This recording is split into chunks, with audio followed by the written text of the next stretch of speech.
Let's step back in time to the year 1870. The birth of one of the world's most vicious child slayers in history was born this year on May 19th. His own gruesome upbringing became a habitual lifestyle up until his capture for the murder of Grace Budd. This is a tale of Grace Budd's demise, the conviction of the commonplace boogeyman, the werewolf of Wisteria, reported as the Gray Man, Hamilton Howard Albert Fish. Albert Fish, as he was more commonly referred to as, lived in somewhat adverse childhood conditions. Upon his father's passing, he was sent to St. John's Orphanage, where he stayed until his mother could support the family. While he was there, he learned activities such as urolagnia and caprophagia, which is basically eating and drinking what normally comes out of the body and goes into the sewer. He also witnessed abuse and ultimately decided he liked it. When he was 20, he packed his bags and moved to the most perfect setting for strange activity, New York. Something strange in your neighborhood. Who you gonna call? Not this guy. He took on various jobs, continued inappropriate behavior, developed hallucinations, and added sexual mutilation to the mix. This included self-harm and homemade weaponry, which includes his infamous cat o' nine tails.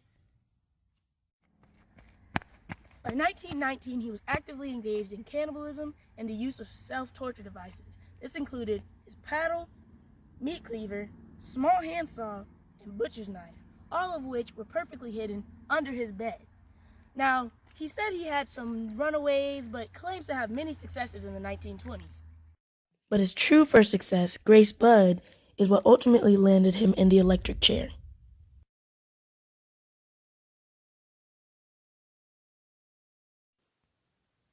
In 1928, 18-year-old Edward Budd was seeking work in an ad. Fish saw this as his shining moment and approached the Budd home.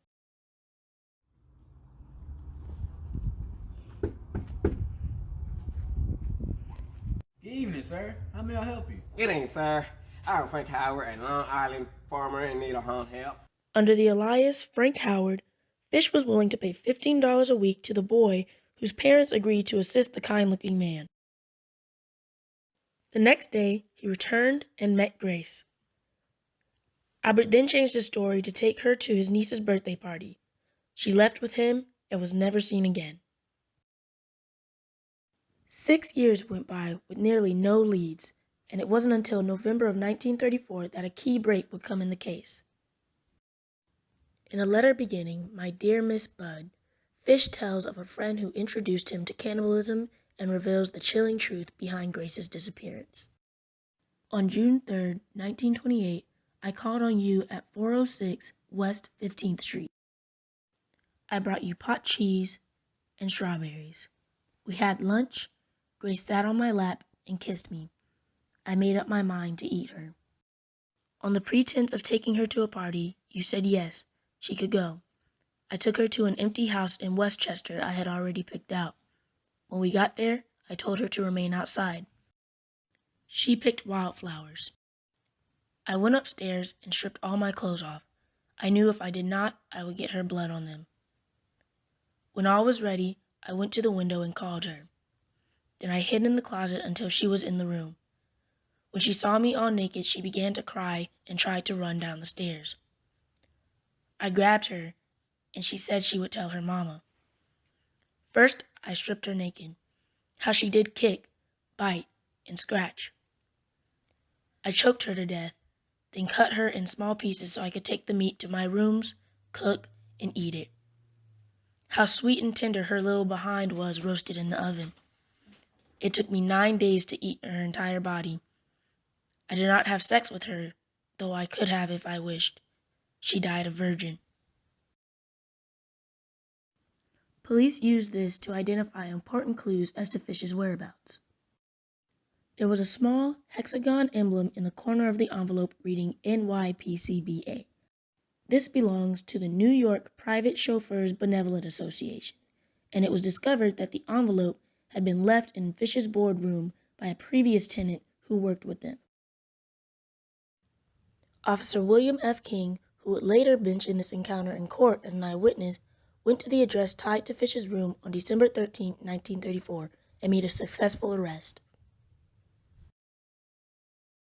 forensic graphologists evaluated the handwriting of the letter and matched it with handwritten membership forms written by Fish obtained during the original case.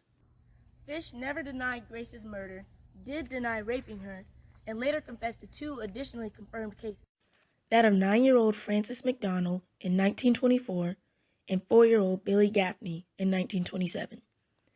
DNA analysis had not yet been popularized, or maybe Fish would have been apprehended sooner. He eventually led detectives to his place of horror.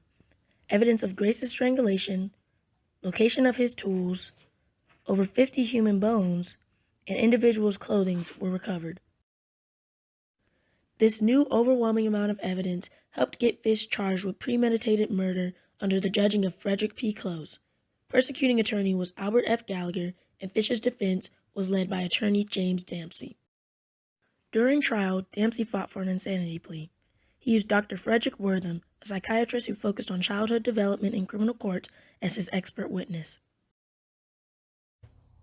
The jury found him to be sane, guilty, and he was sentenced to the electric chair at Sing Sing, January 16, 1936.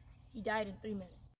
He was later autopsied, and his x-ray revealed at least 29 needles embedded in his groin, confirming his cruel nature. If you would like to know anything else about Albert Fish's personal life or the case itself, you can ask myself, use Google, or look up the actual case of appeal from the state of New York. It's located on the Google website under their free book location. Thank you. I hope you enjoyed my project. Have a safe summer, stay clean, and stay home.